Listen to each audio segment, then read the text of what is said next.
So I'd like to welcome everyone to this particular event. We're going to be talking about something I think is particularly critical, which is production insurance and completion bonds with Ed Rowin, who is a 30-year veteran of the entertainment industry, and he provides insurance coverage. His company provides insurance coverage to entertainment industry professionals, specifically producers. And this particular event, we'll be talking about several kinds of insurance, including E&O, general liabilities, workers' comp policies, et cetera. And we'll also be talking about completion bonds, which are bonds that investors frequently require producers to get in order to ensure that a film is going to be produced. So you get your funding, but one of the funding requirements is that you have to have a completion bond. So what I'd like to do to start is take a few minutes and have Ed talk a little about his background in the entertainment industry and sort of how he ended up working in insurance. And then we can fade into talking about completion bonds and production insurance. So would you like to get started? Sure. As Nancy said, my name is Ed Rowin. I run Rowin Insurance and Financial Services. I was a colorist for 30 years, both for feature films, but primarily television series and network and other types of reality, as well as dramatic and comedy. So I've done a lot of post-production work.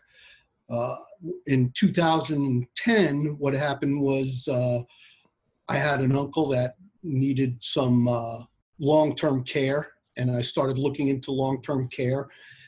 And from there, I got involved with the insurance company for primarily life insurance and long-term care. And after that, I moved into what's called property and casualty insurance because I had a background in film. I migrated to production insurance and completion bonds.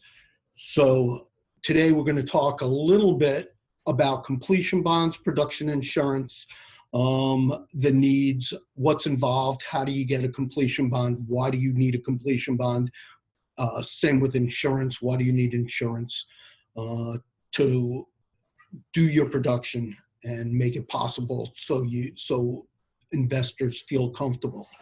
So first we'll start off with what is a completion bond, and I will go to share a screen. Sorry about this. No, it's good. Let me go back to, so what is a completion bond? It's a fairly simple idea, but it's a pretty intense application process. So what is a completion bond? A completion bond is an agreement where the investors and financiers are guaranteed your production will be completed on schedule, on budget, and delivered to distributors. So your investors usually require you to obtain a completion bond as a condition of funding. One of the movies that I'll talk about briefly is Yentl went over budget, and the completion bond company actually paid to finish that movie. So that's pretty much what a completion bond is in a nutshell. Why do you need a completion bond? Well, producers need a completion bond for the benefit of the investors and financiers who agree to make funding strike price available to the producers. What that means is the investors will say, we want a completion bond before we agree to fund the strike price of your production. It's almost always a condition of funding, as you could see. And it's really there to protect the financial interest of your investor, your financier, and in the event the production is not completed on schedule and on budget. But what it doesn't say here is it's good for the producers as well, because we oversee it. where we double check. We do not, a completion bond will not guarantee that your film or production will actually be a success, but it does guarantee to your distributors that they will have a product at the end of production. And it falls in accordance with the completion bond agreement. So we'll move to the next thing, which will show really, this is the process of a completion bond from A to Z. The first thing that happens is we issue a letter of intent. So how do you get a letter of intent? We assess the screenplay, the budget, the production schedule, the financial plan that the producers and accountants put into place. So that's really the beginning of the process. In the process itself, the letter of intent is extremely important to your investors because it shows that the bond company has confidence that you will complete your production on time, on budget. The next process is actually more a legal process. We go through, we want to meet and approve your directors, your UPMs, the accountant. We again review schedules, budgets, financial plans, strike price, cash flows. We look at the schedule, the film workflow, the post and delivery plans. Next, we move on to executing the guarantee. It's, you know, we again, we approve the financial plan, we approve the strike plan, the insurance, the post schedule, delivery schedules. So we're actually saying, okay, we are going to write a completion bond for your production, and we guarantee that it will be on budget, on schedule, and delivered. Then monitor your production. We need dailies every day, call sheets, production reports. If you change a script, because we all know, you know, scripts change, schedules change, weather could create changes in shooting schedules. We'll need all that information as well. We get cost reports, daily cost reports. Then we go into tracking of the post. We look at the music. We want, in the legal process, what it doesn't say here is we look at your agreements with music, title reports, to make sure that everything is legal, delivery, and when do you deliver, and then we go to delivery. So that's pretty much it in a nutshell, how the completion process works.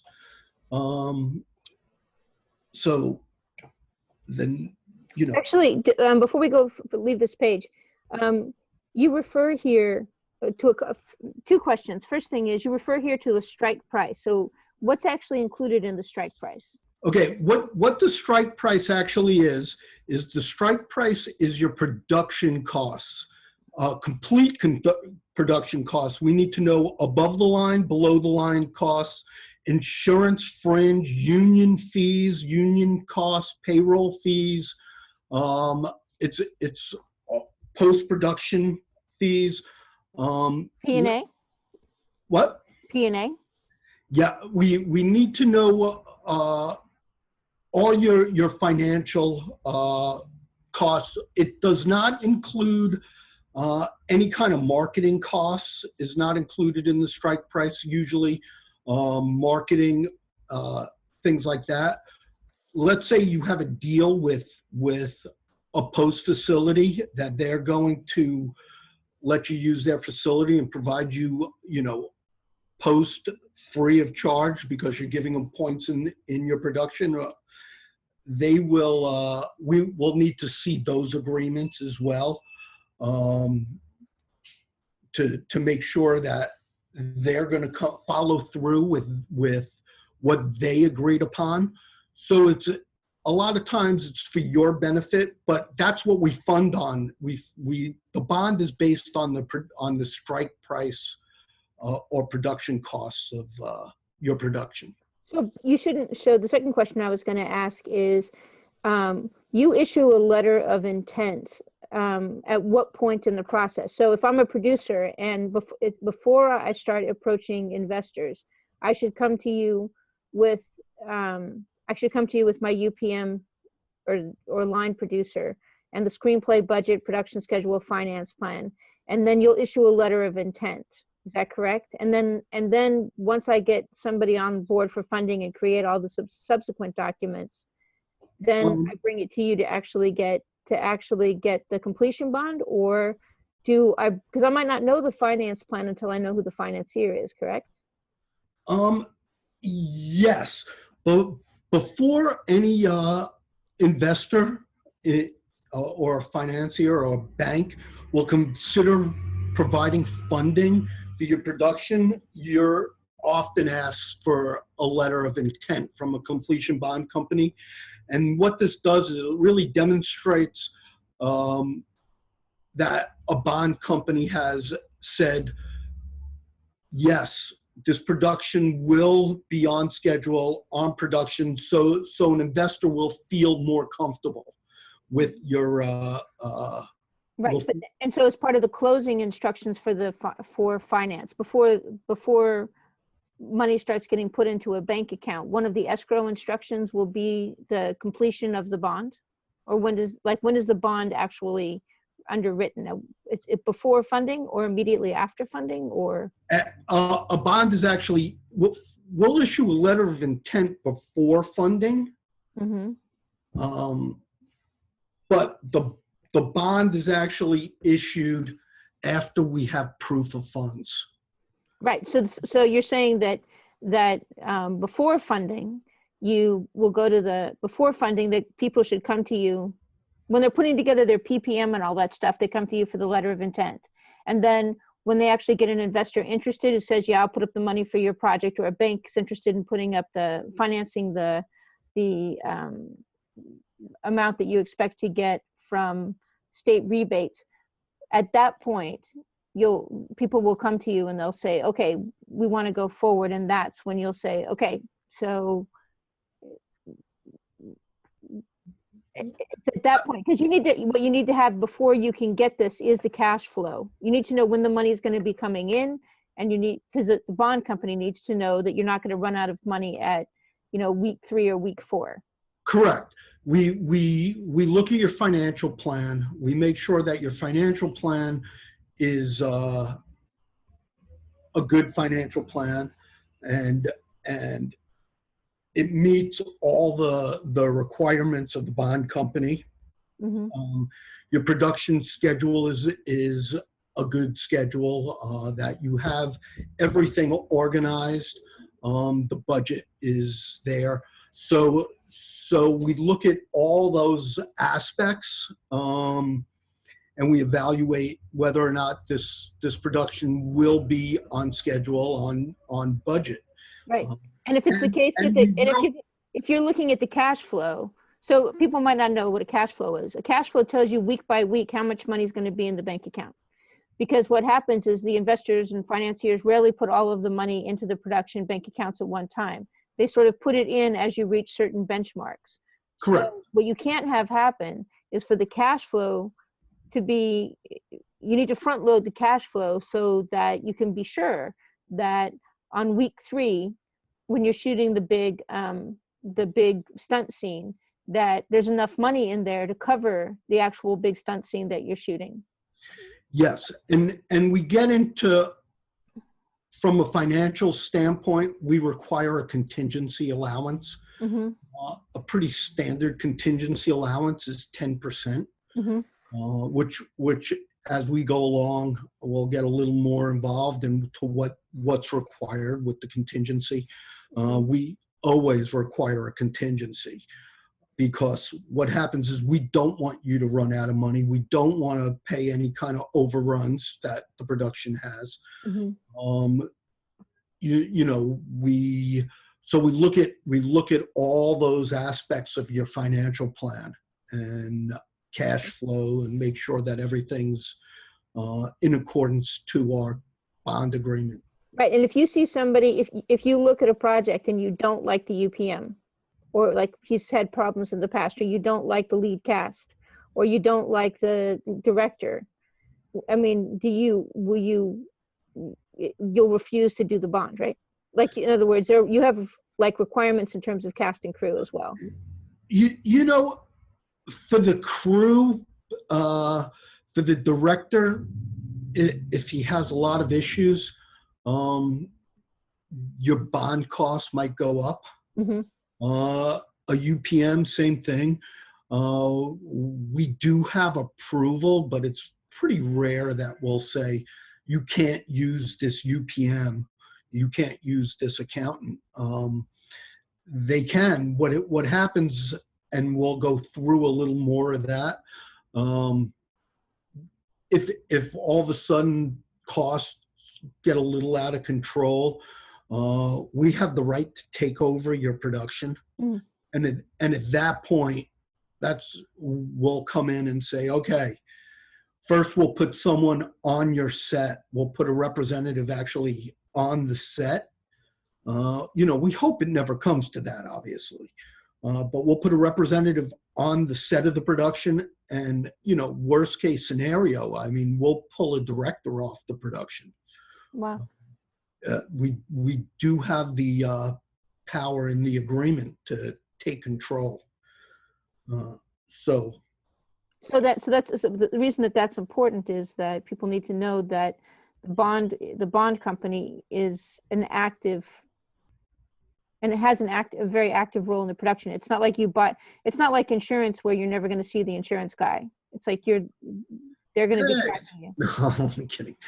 Yeah, the bond company, we get dailies, we get call sheets, we get production reports, script changes, schedule changes. If your costs start getting a little out of control, we want to know why they're going out of control.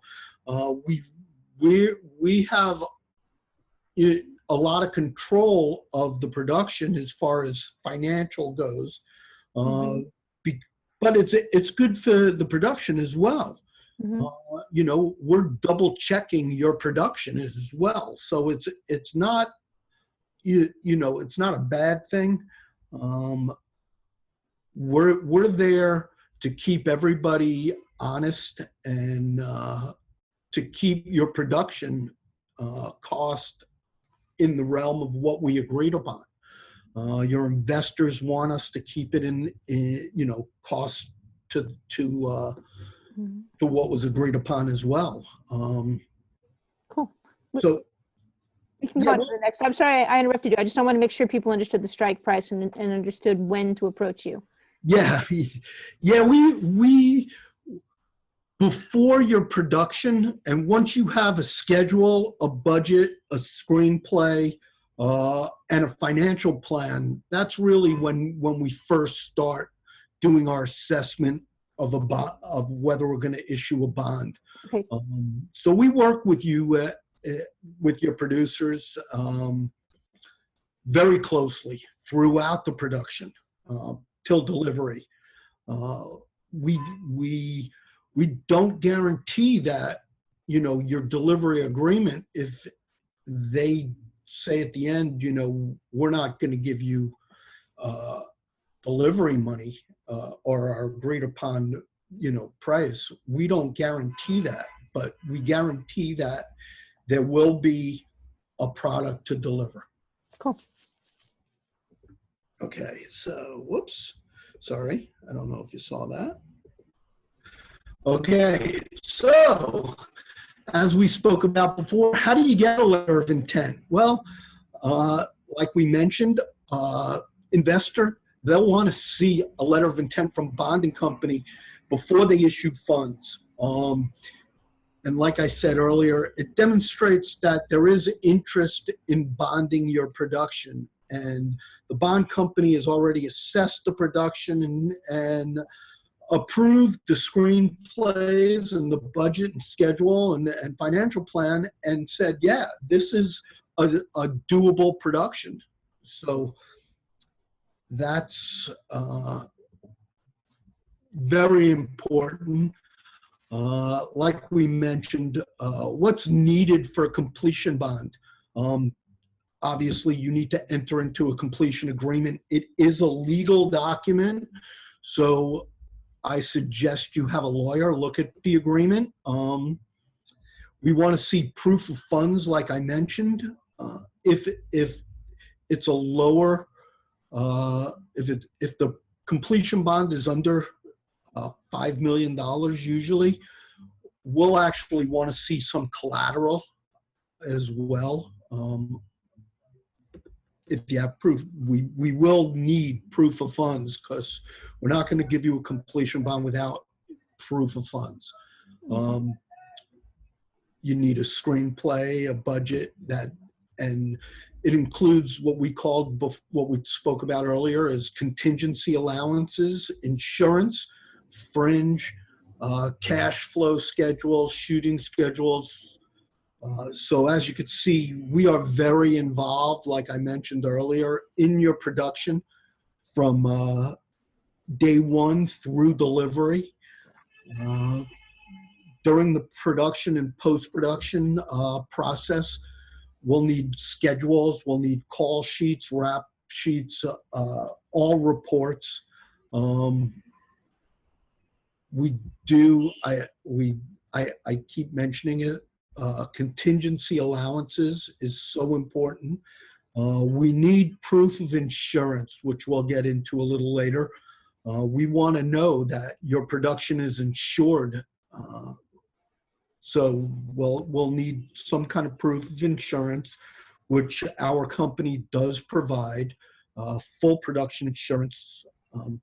And then, you know, we have a funding agreement, letter of credit, control agreements, power of attorney for the producers. So we look at the title reports, making sure everything is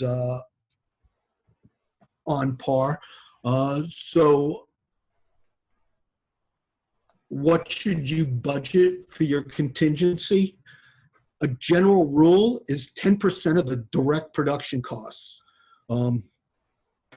So that's pretty much standard. In certain situations, a producer or director may, because you want that 10%, they might defer payment for, you know, producers, directors might, and other key personnel as well, you know, UPM or a cinematographer may defer payment. So you do have that 10% contingency fee, which is required for the bond company. So that's something that is important to have. So what should you budget for the bond fee? You know, this is, it really depends. Like I said here, a standard fee is usually 6%, but it can be more and it also can be less. We look at the experience of the directors and the producers. If you have a director and producer that consistently go over budget, it's going to be a higher cost. If you have, you know, key personnel that are real tight on budgeting, it might be a lower cost. And we will work with producers. Sometimes it'll be a higher cost. We'll charge 10%. But if there's no claim, we might rebate back 5% of that. So if there's no claims, you know, we might have a higher upfront fee, but in the rebate, assuming that you stay on schedule and there are no claims, it might end up being a lot less expensive. So fees there are several factors. The budget, shooting location. If you're shooting all over the country in different parts of the world, it might go up because we look at that. It might extend it. Like I mentioned, the experience of your key personnel. And what's the complexity of your production and post-production? I mean, are there a lot of effects? Are there a lot of stunts? Are there aerial stunts? These are Aerial stunts. That's humorous. these are all things that extend or could extend the budget, increase the budget, and extend the schedule by quite a bit. I mean, we've all seen it in certain features that, a helicopter crashed or, something like that, which obviously it's going to extend budgets and things like that. So what is the production risk? And all these are factors into how we budget a bond. So the rights of the bond company, I mean, we are there to protect the investors and the production. So our responsibility is to make sure that your investors come in, that the production, comes in on budget, on schedule, and you deliver on schedule. So there are terms that are agreed upon at the beginning during the legal process. We do have the right to monitor and oversee the progress of your production. Mm-hmm. Like I mentioned earlier, if you're have cost overruns, we'll put someone on the set to oversee it and help getting those costs down. If it's the case that the bond company actually has to pay out, does the producer have to pay back that money, or is it the case that's basically what the insurance is for? No, if a bond company has to pay out because of cost overruns or something like that, yes, we get the first dollar that's paid. If you have a distribution deal, we will get the first payment from that distribution deal. So we get paid first if we put up money to complete your production. That's also in the agreement that we get paid first. I mean, if we outlay money, we want that money back. And that's even before the bank? That's even before the bank. Right, so if the bank loans against money, you're even stepping in before that. The bank knows that we're going to step in before that. Wow. Yeah, banks who finance, like PNC Bank, Mm-hmm. or Bank of America, they have entertainment departments. Some banks don't, but Bank of America, PNC, Wells Fargo. What's PNC? Is a Pacific Mercantile Bank? Or who is it? I don't know. I think it's Pacific National something. I don't know what the PNC. You just go ahead and call it PNC. Yeah, but they all have entertainment departments, Mm-hmm. and their entertainment department Mm-hmm. demand a completion bond, and they know that the completion bond company is getting they're going to be repaid first. Cool. So That makes good sense. yeah, if we put up money, in a perfect world, we don't want to have any claims. It's considered a claim, and we do things like I mentioned earlier. We assess our rights to take over some or all aspects of the production. First, we'll put someone on the set, and if you take over the production and thereby fire the director or whatever, does the producer have to pay you for the cost of you taking over the production, or is that covered by your bond fee? that's the bond. I mean, if we've taken over the production, it's gotten out of control. Right, but people don't have to compensate the staff that you bring on board. You take the money that's already in the budget for those people. Correct. Okay. Yeah. There's a couple, The Adventures of Baron Munchausen and A Thief and a Cobbler are two movies that the actual bond company they stepped in and taken over and replaced key personnel on these features. Mm-hmm. So it's rare that it happens, but it can happen. And there's a lot that goes into that before we'll take over a production. I mean, it really has to be out of control. Cool. So, and that's pretty much it for my PowerPoint presentation. Right. And I'm back. And then you're going to talk. So the next thing, you mentioned this previously, you talked about the fact that in order to get a completion bond, the completion bond is going to expect you to have sort of the normal production insurance, which means producer's insurance, which also means workers' comp, which SAG requires you to have in the state of California. Yeah. And then you also talked about the fact that you'll need a general liability policy, and then you'll need so the process of getting the bond assumes and looks in the budget to make sure that you're budgeting the correct amount for all these forms of insurance, because these two can step in when your village gets wiped out by a hurricane or whatever you've insured for.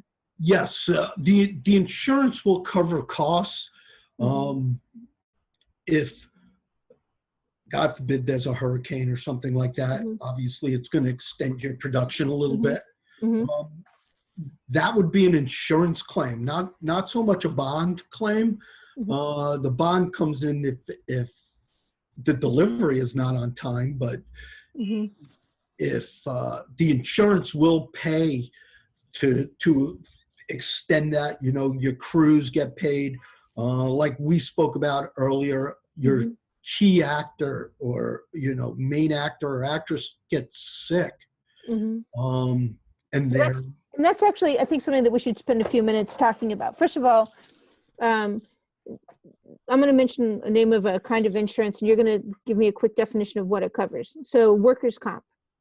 Okay. So workers' comp will cover any kind of injury that happens at the workplace. It's I know it sounds a little general, but that's pretty much what it is. So it covers, someone trips and falls, they get injured. It will cover, and they're an employee, so it will cover their.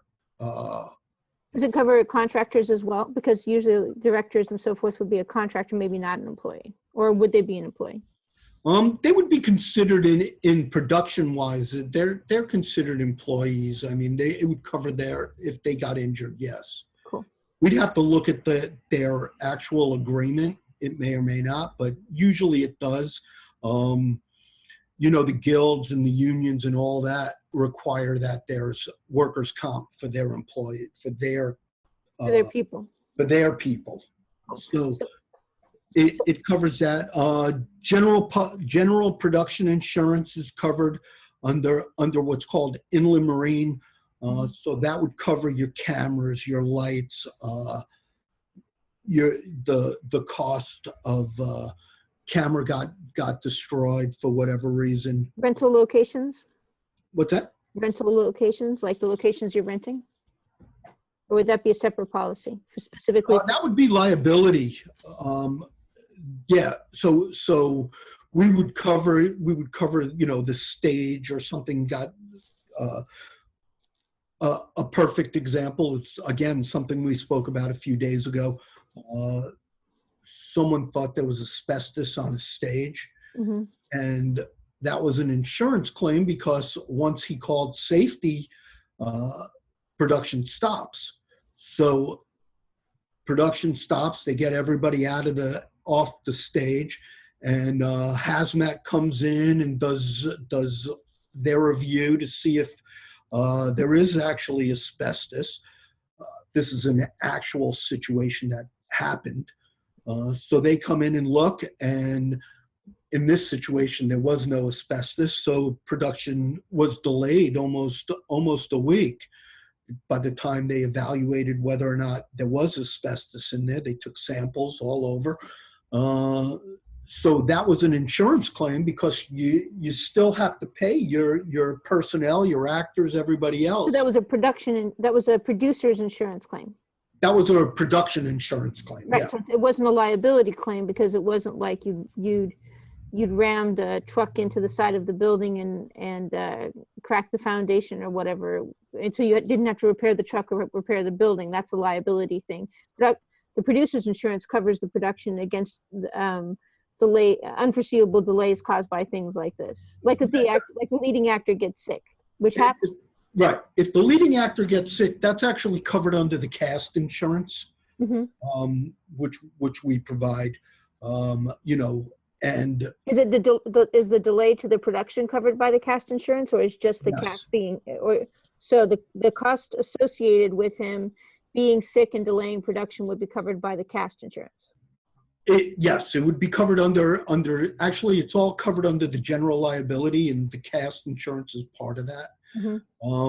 General liability also has complete production operations, so is part of the general liability. So for any reason, should the production be delayed due to uninsurable event, it would be covered. So we want to make sure that that's covered. We want to make sure that all your equipment is covered. I mean, in today's day and age, you rent an Arri Alexa, you have two Arri Alexas with lighting packages and lens packages and everything else. It could run into hundreds of thousands of dollars. So the camera rental facility is going to demand insurance just to rent their cameras and packages, lens and lights. And that's all covered under what's called inland marine. So we cover all the equipment costs.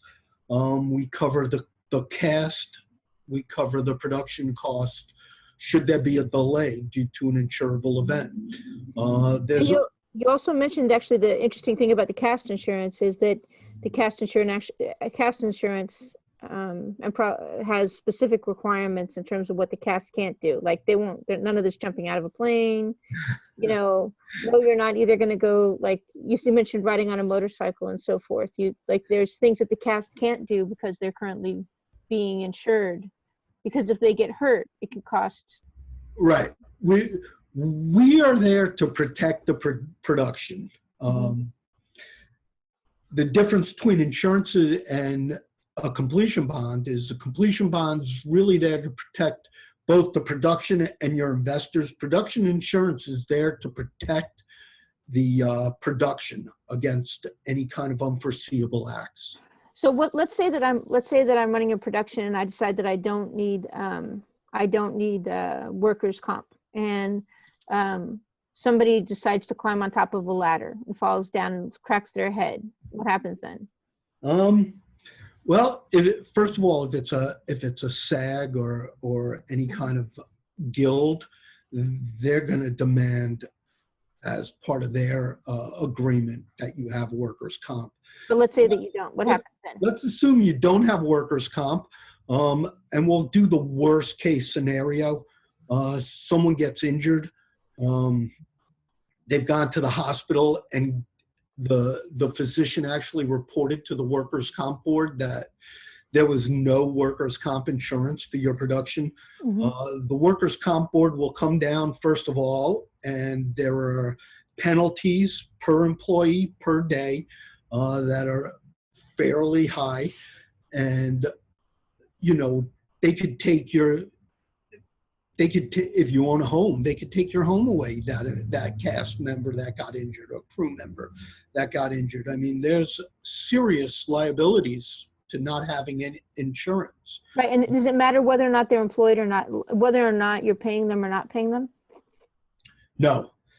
Even if someone is a volunteer, They said, or an intern, which happens a lot. People think, they're an intern, I don't need to insure them. They still need workers' comp for that intern. That's actually the law. I mean, that's a California law. So as a production company, you have to insure the people working for you, whether they're paid or not paid. Is that true? Like, let's say that I'm shooting in Georgia. So, or I'm shooting in multiple locations. How does that even work? Can your company provide, workers' comp across the United States? Or do you have cooperative deals with other insurance companies? If you are a California company and we're a production company and we're insuring you in California, that will carry over to Georgia. We insure the full production, whether it's in Georgia or, Texas. It doesn't matter. We'll insure the production. But if it's a Georgia production company, honestly, I'm not licensed in Georgia, so. So, but the insurance, you're saying that the insurance follows is for the whole company and it follows it nationwide. So Correct. All the insurance that you can buy the insurance here, and then it will cover the entire production nationwide.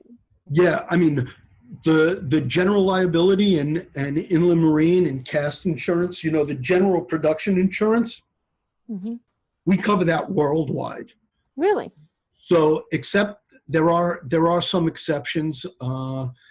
Any kind of war zone we won't cover. So you mean to say if I'm shooting in Iraq, let's say? If you're shooting in Iraq, you're on your own. We would not cover production shooting in Iraq right now. Right. But if you were shooting in London, we would cover a London production. As long as you're a California company, we will write production insurance worldwide. Great. Now, you also talked about, when we spoke last time, one of the things that I thought was really important for you to talk about is E&O insurance and when people should approach you for it. Like whether they're doing a documentary or they're doing the normal feature film, and what the E&O insurance, errors and omissions insurance, covers. Because people don't realize what it is, and it's actually really important. Yes. So producers' error and omissions were completely different than all other errors and omissions. It's really there to protect the production and the producer. What's involved in that is, again, it's like a completion bond. We get very involved when we talk about E&O insurance.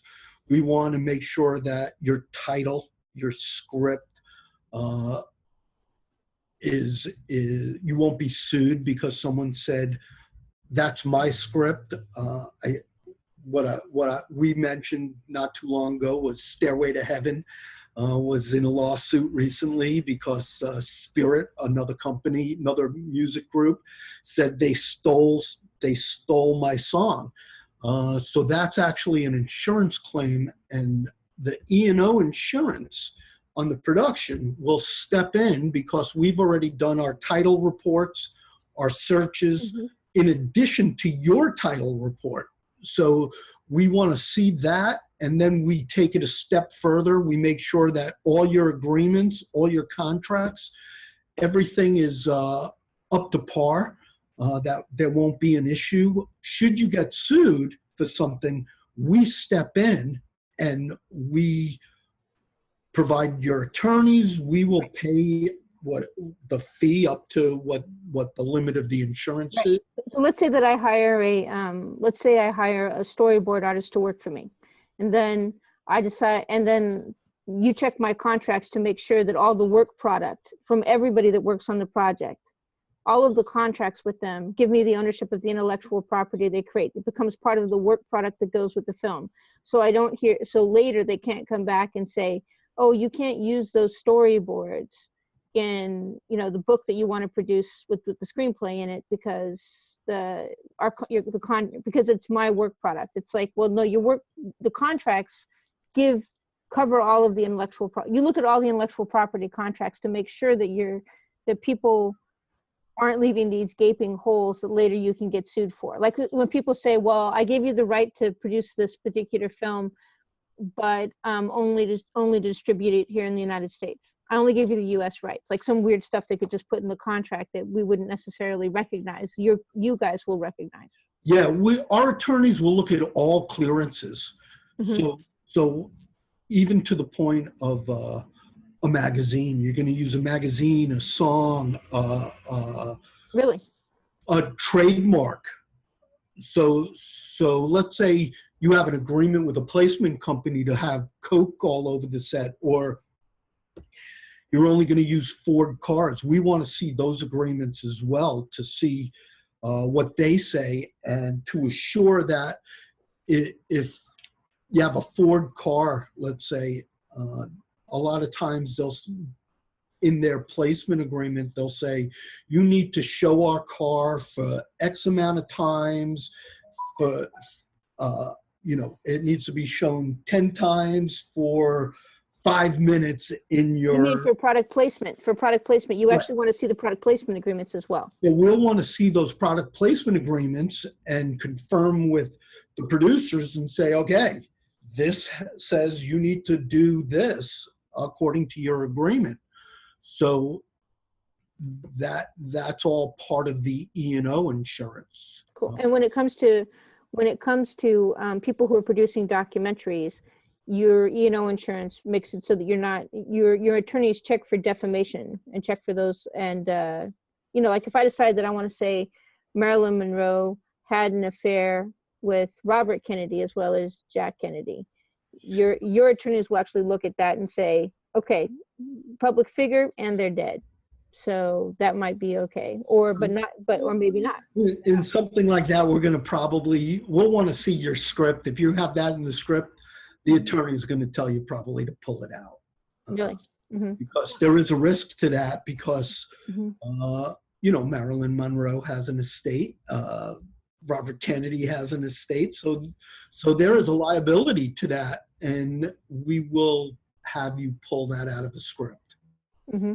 So I guess one of the reasons that I thought it was important for you to mention this is that a lot of times producers see the costs associated with insurance and they think, well, I don't want to pay that cost, and they try to sort of minimize it, when really they need to be thinking about the fact that the thing that you're protecting them from can be the kind of thing that causes them a lot of trouble. And I think one of the other things that we talked about was that people have a notion that they're judgment proof. I don't have any money, so I don't care if I get sued. Well, are you ever going to have money? Because if you ever have money, yes, they can start the lawsuit today and garnish your wages for the next 50 years. Yes, they can come after you, make your life miserable. So you're not judgment proof, and producers E&O is very important, and a distributor is going to also require you to have producer E&O, because they don't want to be sued over your production for distributing your production as well. Mm-hmm. Even though they have their own distributors E&O, but they want to make sure that you're covered and that you've done your due diligence to protect yourself as well as the production. I mean, really, there's a risk to all this, and what the production insurance, whether it's protecting the cast insurance or a general liability or the camera, we're there to reduce your risk. Mm-hmm. So it's very important, and producer E&O is extremely important, because you want to make sure, one, that everything you've done, you're judgment proof, and mm-hmm. that's what we're doing with the producer E&O. You're the one that's going to go to court, so nobody has to worry about you going to court. Right. Nobody has to worry about getting sued. Right. We're the one who's going to take on that responsibility to the limit of your liability. So we'll take on that responsibility and say, we'll provide attorneys for it. We'll provide but we've already done our work to make sure that, you know, the title is correct, the script. Should you make changes in the script, that presents a whole other issue. I mean, we're basing this on an approved script. Same with the completion bond. We're basing it on. But somebody can reach out to you and say, we have to make the script change, and you know, how's this going to impact? And usually the changes if it's just changes to dialogue that aren't going to impact anything, don't bring any new elements in, it's one thing, but it's a different thing if you're now going to you're going to replace one of the Fords with a Mercedes. You know, right. That could be an issue. If you were going to change the script, like you mentioned earlier, that it didn't have Bobby Kennedy in it, and then all of a sudden does. Right, and now he's sleeping around with Marilyn Monroe. Well, that's an issue, and we would need to know that because the attorneys have to look it over. So, is there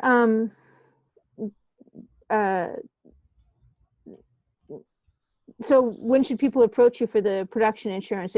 Should they approach you with their screenplay and their budgets to get the final figures? Like, do you have a figure should they allocate 5% of their budget, do you think, mostly to covering the insurance they need as a rule, or how much?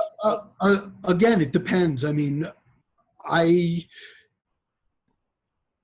I'll quote any production beforehand and give them a rough estimate. I mean, we won't do a thorough, like, go through every little intricacies, but they'll get a real good idea of what those costs are. I just did one last week for a feature that's, you know, hopefully happens. And we go through and we look at what the stunts are. Obviously, stunts bring in a whole other realm of insurance. You know, if it's just a dramatic show with no stunts, and the insurance costs are going to be a lot less than if, you know, you have people jumping out of planes and. Right, but you also mentioned one of the things we talked about before, and because I'm a bad person, laughed about, for which I'm profoundly sorry. The fact that a lot of people don't realize what a stunt is, and for example, leaning somebody back in a chair is a stunt. Yes. And then George Clooney, for those of you that don't know, George Clooney was, I think it was a set of Three Kings. I'm not actually sure. I could be wrong. But he was being leaned back in his chair. They were doing a torture scene. And you would think, you know, how much trouble can you get leaned back in your chair? But he fell. And it actually punctured his brain. Brain fluid was leaking out is the problem we had. So he ended up having a headache, ended up going to the hospital. And it's pretty bad when you break George Clooney and you haven't budgeted for stunts, because it might be expensive. Yes. You have to actually do stunts. Anything that is possibly injury or like that, you know, climbing, falling, fighting, driving, those are all stunts. I mean, you know, if you're driving, we spoke about this, and there was a commercial where they had a very expensive car, and the actor in the commercial thought it was a good idea to see how fast this car could actually go without the permission, and that was his last day of shooting, because the production, the car insurance, the company that insured the car happened to be on the set and said, this guy cannot drive our car anymore. So we need to know what's going to happen. It needs to fall within the agreement. But anything, like I said, any falls, any climbing, any air. So a lot of things are considered stunts, but we go through your script and we'll look at something and go, well, what's happening here? Is this person falling? We see a fight scene, that's considered a stunt. So we'll look at all that. So you'll actually identify when you're going through the screenplay what the stunts are. So people We don't have to guess. The people don't have to guess, is this stunt, is this not? If you see something, you'll highlight it, you'll ask them, they'll answer the questions, and then you'll let them know. The producers usually tell us what these stunts are, but we look at the script and go, well, what about this? Okay. So, And I do have a production application which will show some of. Let me see. Where is my production application? PowerPoint. I believe it's here. Sorry about this. oh, it's cool. This is an E&O application, which will show you some of the things that we require for E&O. You can see it's a fairly extensive application. From the top, you can see we want a detailed synopsis of the production. We need the budget. We don't need the budget like a completion bond. We're really only looking for the budget of, we only need the top sheet of the budget. Mm-hmm. We want title reports, and you can see some of the, we want to know what your insurance history is, because if you have a lot of claims, it's going to affect the cost of your E&O insurance. Mm-hmm. Just like with your auto insurance or home insurance, if you have a lot of claims, it's going to affect it. Does the production involve animation, pornographic material, any kind of ride-alongs, hidden cameras, pranks, things like that? Pranks get into, when you're talking about reality shows, that will increase costs. We want to know who the clearance attorneys are. We want to know all the licensing, clearance, the consent, and, what have you done? And we want to see the contracts. So this is only, a few of the pages. We want to know the merchandising that you're going to be doing, because right, but it's all question. It's you say it's a lot of pages, but the nice thing is at least it's fill in the blank. It's like this, it's not like, for the most part, it's fill in the blank. mm-hmm. So that's what we require for the E&O insurance. Now, this is a production application, so it's quite a bit different. And so, as you can see from here, we want to know the cast schedule. We have a form for medical that has to be filled out for key cast members. Obviously, someone like, someone who has one line in your production, we're not looking at, but we want to know that the main cast members, we need the medical certificates. As you can see, there's a stunt schedule. We'll need a synopsis. Again, we'll need the budget top sheet. Top sheet, for anyone who doesn't know what that is, the budget could be 50 pages, the full budget of a film or feature or even a TV series. But the top sheet is going to have a synopsis of just our production cost is this, our fringe is this, our insurance cost is this, our payroll is going to be this. So it's really a one sheet or two sheets that explain what the budget is, and the rest of the paperwork breaks everything down. So we'll need certain things on here. As you can see, which we spoke about, any unprotected or open heights above 15 feet. We want to know about. So if somebody is climbing up something, we need to know. Again, we want to know your insurance history. Do you have claims? Have you been denied? I will tell you, I could get insurance for just about every production, even if you have been denied. Mm-hmm. I work with quite a few companies. It's rare that I won't be able to get you insurance. And you can, and also because you work with so many companies, you can do different pricing, which I think is important too. Because I know that some production companies specialize in some kinds of productions. You know, some are really only ever want to do stuff with zero stunts, just talkies. You know, just talking things. Some Yeah. people only want to do documentaries. Some people only want. So you need to. That's why it matters which companies you're working with for which kinds of policies. Yes, obviously, if it doesn't have stunts and it's just talking heads, it's going to be a lot less expensive for your production, for your insurance costs, than if it's a, you know, an action film with car stunts, aerials, things like that. It's going to run into quite a bit of money. That's why there's really no set percentage, because we need to know what's actually involved. Cool. And you would really only pay the production insurance after you know that you're going to get funded, and you know that somebody might approach you to get quotes to find out what the numbers are going to be, to put them in their budget, assuming their producer doesn't, their UPM doesn't know, but they don't have to pay until funding's in place, because it's part of pre-production that you start getting these policies in place. Correct? Correct. If it depends how involved the feature is. If it's, they're looking for completion bonds, the completion bond company, right after they do their initial assessment and letter of intent, the next thing is they want to know that you have insurance, because if there are cost overruns due to an insurable or unforeseen act, the insurance company picks up that cost.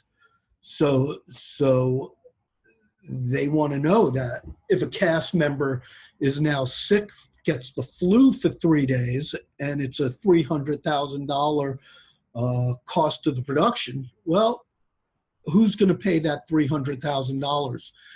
It's going to be the insurance company. Cool. But yeah, exactly. Not the completion bond company. Right. So you can see we get into key personnel. Here's the stunts. Animals. Animals is always good. Animals, we don't like animals from an insurance standpoint or a completion bond standpoint, but it would be okay, except chimpanzees bite. That's kind of the thing. It's like it's all good until you get bit, and then it's trouble. Yeah, and should you be riding a horse, let's say, and something happens to the horse, and now that horse, the horse breaks a leg, God forbid. Well, that's an insurance claim. Not to mention hard for the horse. Yeah, that animal thing is always like, it's so daring to get involved with the animal thing. I mean, I appreciate that it must be done. And in fact, I think Westworld, I was watching, it's funny because we're preparing for this thing, and I was watching Westworld, which is actually a pretty intense thing. And there's horses everywhere, and there's stunts everywhere. Like, my goodness, this is projects. Without a doubt. And those are all insurable. So all that is insured. I mean, the animals are insured, the stunts are insured. There's a lot of guns and like we spoke about, blanks. Oh yeah, tell them about blanks, because they probably don't know. A lot of people don't know that thing. Sometimes Nancy and I spoke about this a few days ago. I'm trying to remember the actor's name. I should have actually looked it up. But there was an actor who thought, well, it's a blank. It can't hurt me, and held the gun to his head and fired the gun and killed him. So blanks there's quite a bit of force that comes out of a blank. We take all that into account if you're using guns, blanks, things like that. Yeah. So and the thing is that, again, you might be, as a producer, you might be really smart, but the question is your crew smart? Because who would and cast? Like who would think to tell someone, hey, did you know that blanks hurt people? That they're small charge bullets. They're small charge. They will hurt you if you point them at your head. Because you wouldn't think to tell people that, or you wouldn't tell. I mean, you really should kind of always have a safety lecture for your people during a production at the beginning of the production. Yes. But you should be aware that people, when they're in a hurry, are going to want to stand on the tip top of a ladder, even though it says don't go past this point. They're going to want to, and so you can't control what they're doing. You can't be everywhere every single second. And if it's a union shoot, the unions actually do a full safety with their personnel. They go over everything. They're awesome when it comes to safety of their people. It's really a good thing. So as you can see, inland marine, what we spoke about covers pretty much everything. It covers all your rental equipment, your rented props, your sets, jewelry, furs. It covers, in today's day and age, not too many people are using negative film, but it will cover your storage devices, even though it's not on here, because visual and digital image it covers, but it covers all your storage. Faulty stock in the old days. Now it's hard drives, so it does cover all that. So it really covers everything, including your accounts receivable and your accounts payable. Not accounts payable, but valuable paper and money and securities. Yeah, like in other words, if you happen to have your accountant your production accountant decides to disappear and move to suddenly and unexpectedly take your money and move to Brazil, like the insurance company covers that. Yes, we'll cover that loss as well. Yeah, we'll cover that. And as you can see here, it covers cast coverage. Then there's a separate cast that will cover, and we cover personnel with sickness and also without sickness. We cover even family bereavement as part of this. So, like if somebody dies and has to be flown home and then has to come back. We don't cover the actual flight, but we'll cover if production has to shut down because of that. We'll cover the loss in the production costs. So if somebody's gone for like 2 weeks, you'll cover the entire production delay? Well, it really depends on the cast and how important they are, and if they could shoot around it. We'll take a look at what could be done. But yeah, we'll cover 2 weeks would be a little hard to swallow, but a week we'll cover the 5 days of shooting. It would get missed because of the missing. If it was a key member. What's excess liability? Is that kind of like an umbrella policy? Excess liability. Oh, yeah. Yes, that is an umbrella policy. That's a separate policy that's not part of this. Any kind of excess liability. Remember, this form only covers up to $15 million as far as production goes. So if it was higher than that, we'd have to go to yet another form, which is a little higher, that has some of these things that are not available on here. Something that you're looking at on here, again, another form that we would need is hired and non-owned auto liability. And what is hired and non-owned auto? So you tell your production assistant, your PA on the to take the hard drives from that have the dailies, and now he drives to the facility and gets into an accident and gets injured. So it's his car, but it's actually the production does not own that car or that auto. So it would fall under hired and non-owned auto. So anything that you're hiring as far as a car or person to take from any material from point A to point B, your production has to have hired and non-owned auto. Cool. Otherwise, it's not covered. Otherwise, it's not covered, and that could get you into a pretty nasty situation too. Nothing like having to shoot in a whole extra day or 4. Well, it's also if the person driving the car is injured, that falls under, or he's in an accident and injures someone in the other car, and it was his fault, they can come after your production. Because it's basically business use of his vehicle. It's business use of his vehicle. Even if you ask a PA to go get, Coffee. That's business use of the vehicle. So, I heard about that story too. This woman was in a car accident. She was, oh my God, she was on a, oh, it was really weird. She was not a cheerleader, but like a dancer. And they'd flown her out here to do some event, she and 4 other girls. And they were in 2 different cars. And she got hit from behind by the person that was driving the other car. And they didn't have that insurance. So they didn't want to admit that they were the one that had hit her. So she ended up really badly injured. And she told the insurance company what happened. This car hit me, and then they denied it. Because and you know what? She ended up, it's like she had to sue. She had to sue because the insurance company said, well, you're lying to us. The car insurance, the rental company said, well, you're lying to us about the accident because these people say it didn't happen. So how did our car get hurt? And how did she get hurt? So it was a bizarre experience. And it was because it was that hired car situation. It was like they were just in this really weird situation where in effect, she wasn't insured. It was business use of a personal vehicle. You're not insured for business use of your vehicle unless it's insured that way. As you can see, we get into payroll, and this is a workers' comp section, and then cool.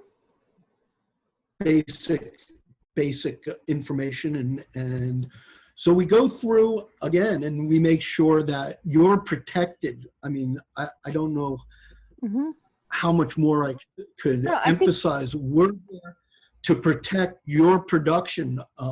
With the insurance and with a completion bond, we're there to not only protect your production, we're there to protect your investors as well. Cool. So we should probably since we've been on for about an hour and 10 minutes, I want to make sure we should sort of ask people if they have particular questions. And what I like to do is, if you have a question, there's a Q&A button at the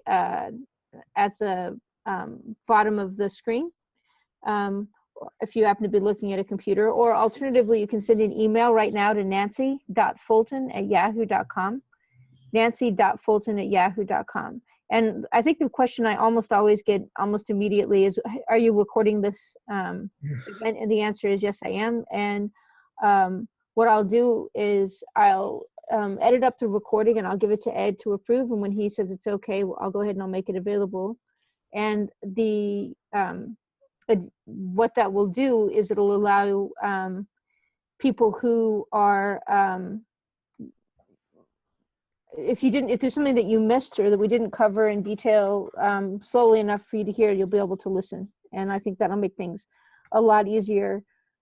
There's a lot of information that's covered, and I think also sometimes if you're working with a co-producer and they don't understand, you watch this presentation and you've been sort of thinking about maybe you don't need all of the different kinds of insurance, or you don't know what it's all for, and you've got a co-producer or somebody you're working with who's trying to sort of cut corners, or you're a UPM or a line producer or somebody who's working with a client who doesn't understand, a director or a producer who doesn't understand what all the insurance is for. This can be an interesting thing for them to watch, because they'll suddenly realize it's protecting them. It's making it so when something bad happens, the delay in the production won't be something that you have to suffer through and that will damage your project. It basically will be covered. And that is an incredibly important thing for ensuring the quality of your production. It protects your production. I see there's 4 questions. I don't know if you want me to answer those now, or let me go ahead. I think we already we answered the first one. Does the producer pay the bond company back if the bond company has to cover something? And the answer is yes. The bond company gets the first money if they have to pay out. Right. Right. The second And thing is, okay. so let's say you have, which I hopefully explained, you have a distribution deal, and now you've delivered your production to the distribution company, and in that deal, they're going to give you X amount of dollars. But if we've laid out money, we get that money before anything else. Right. So the next question is, what size film budget? You said if it's over $5 million, what size film budget needs a completion bond? The answer is everyone could benefit from having a completion bond. But if it's under $5 million, you said that we want to see collateral. You have to see collateral. So the producer will have to come up with something to prove. If Right. over that amount, you're going to want to see full funding. We want to see proof of funds. Proof of funds. We want to collateralize usually like under that. If you have funding, we'll take a look at it. I mean, I'm here to work with everybody. You know, we're a little boutique versus some of the other people who do completion bonds who are just giants in the field. Nothing wrong with them. I mean, they do a great job, but we'll handle a smaller production. Really anything under $2 million is going to be pretty difficult to get a completion bond. If it is a $2 million production and you're self-funding it, it's to your benefit also to have a completion bond.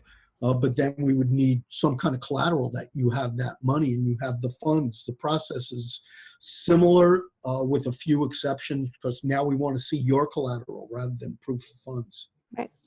You also talked about the fact that there's no cost for preliminary evaluation in terms of its $5 million picture. People bring in all the documents that you said that they have to provide, like the budget and the script and et cetera.